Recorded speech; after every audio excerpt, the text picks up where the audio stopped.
Yeah, I think a good week of training so far. Kind of getting the recovery after the game in Charlotte, traveling back, and kind of getting everybody refocused and focused on Salt Lake.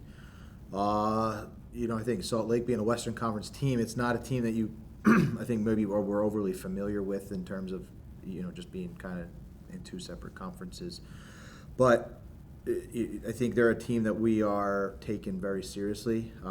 The first thing is Pablo's a tremendous coach, and he's a coach that gets the most out of his players. The team is always going to be competitive, always going to play with intensity.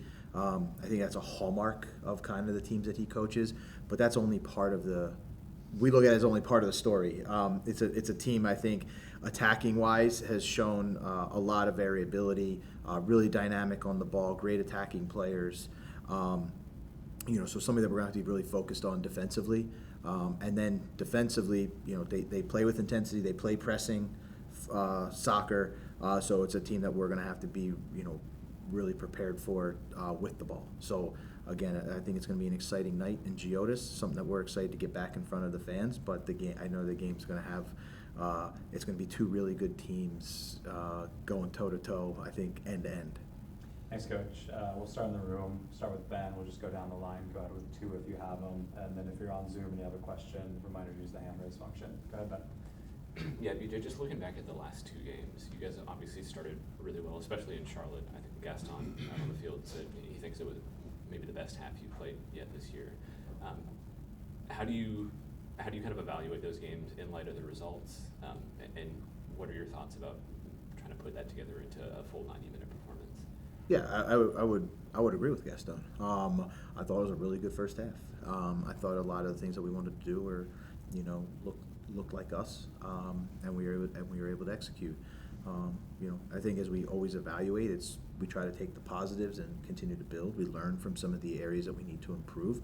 And I think the biggest takeaway, even from this game and the game before, is that we're moving in the right direction. There's a lot of positives to take, but at the end, we need to turn it into results, here and there. And that comes with just being able to be more consistent with what we want to do, whether we're with a lead, without the lead, tie game. We want to be more consistent. And the biggest takeaway from that game and the game before is, continuing to build pressure. When we don't have the ball, continuing to build pressure, and then when we do have the ball, recognizing what has changed in the game and where's the new opportunities. And then obviously I want to ask you about Walker. Have you guys? I'm assuming you've got more info on what happened over the last week, but how's he doing? And then, very secondarily to that, what is his timeline for getting back on the field? Yeah, so actually we ended up with a pretty long flight delay coming out of Charlotte, which I thought was, of course, you don't want that, but there was an opportunity for Walker to get treated. He was able to fly home with the team, which was great to get him back with the group. And he's basically currently progressing himself through concussion protocol. And they have all the steps, he's sort of progressing through. And, it's a day-by-day sequence, that we're following. And so I think, we'll make that evaluation when we have to on Friday when we announce the group. But that's because we're just trying to do it through the protocol and do it step by step as safely as possible.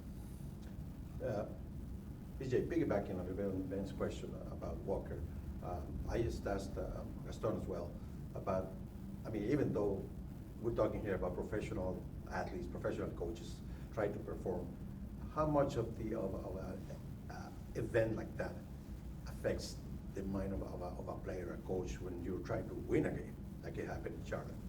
Yeah, we are players.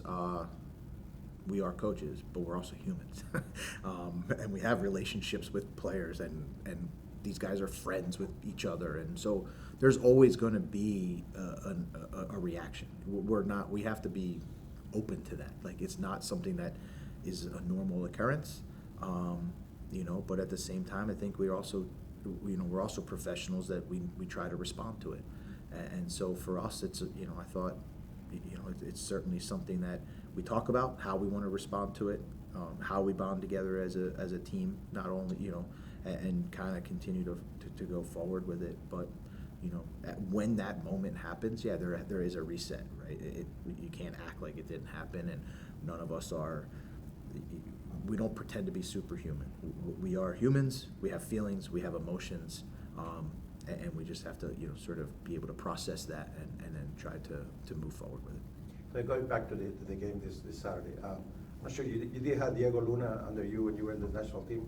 Well, correct me if I'm wrong, but I think Diego Luna decided that this is the best start of any season that he's had. He's just playing well. It's awesome. Something maybe you wouldn't like. You would have having wait for a longer season or something else. What's your opinion on the moment he's having with this team, even though it's collectively a great team?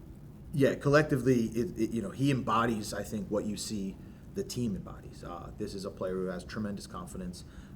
Is a young player, but is a player that wants the ball, which I think is which is a really great compliment. He wants the ball. He's moving around. He goes everywhere. He's producing. He's setting up teammates. He's scoring goals. So yeah, it's been a really as a fan of soccer, like to watch his development has been great, and a lot of that's been self-driven. I think he's taken a lot of feedback from different people and implemented implemented improved areas of his game, and you're starting to see that next step where he's becoming a really consistent, impactful player for Salt Lake. But at the same time, there's a couple other good players on that team as well. So we have a healthy respect for Diego. We have a healthy respect for the whole group. Go, Jay. Yeah, BJ, if Walker is unable to go Saturday, I guess how does that change your defensive setup or approach, if it does at all? And I guess how do you try to make up for his impact?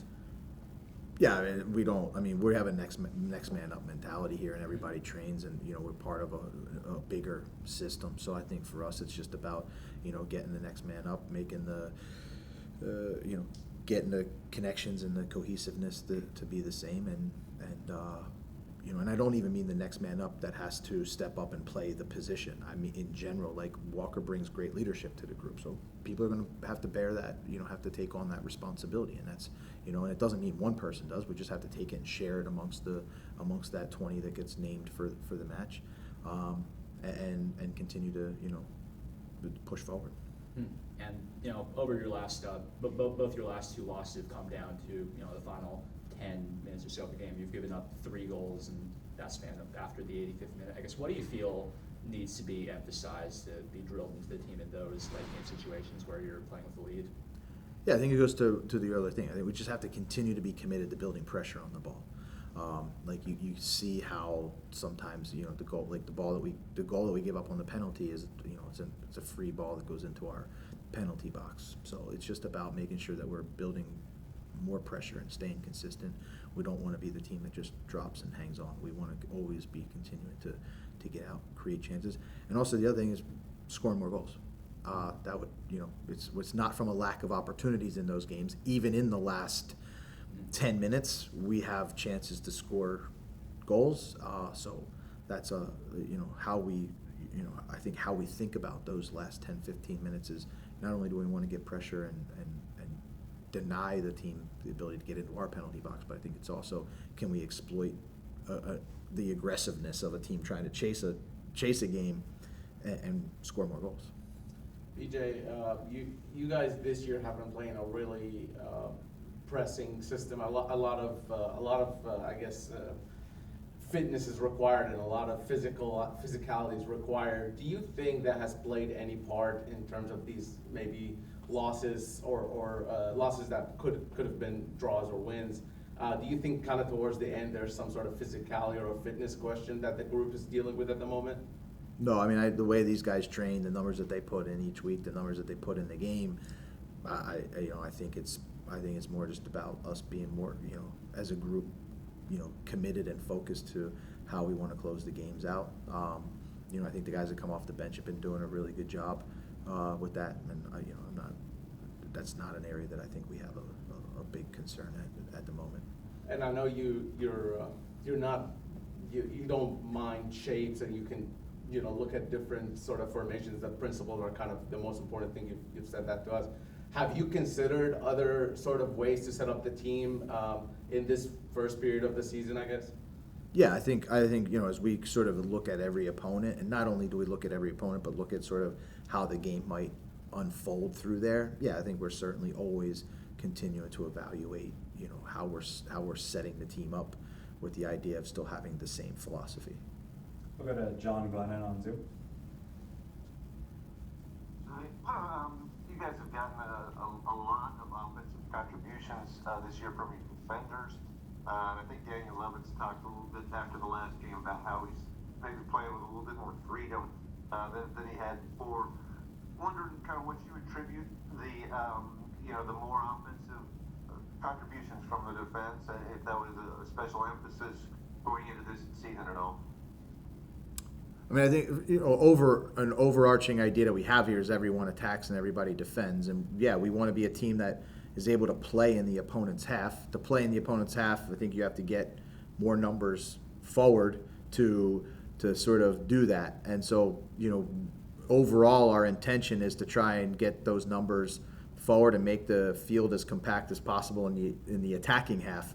And I think currently that's some guys are probably being beneficiaries of that, and that's a credit to them to have that bravery and to have that intensity and commitment to get themselves into goal scoring and goal playmaking situations. But yeah, I would say we're intentional with how we want to get numbers forward and the structure of how we want to play in the attacking half of the field.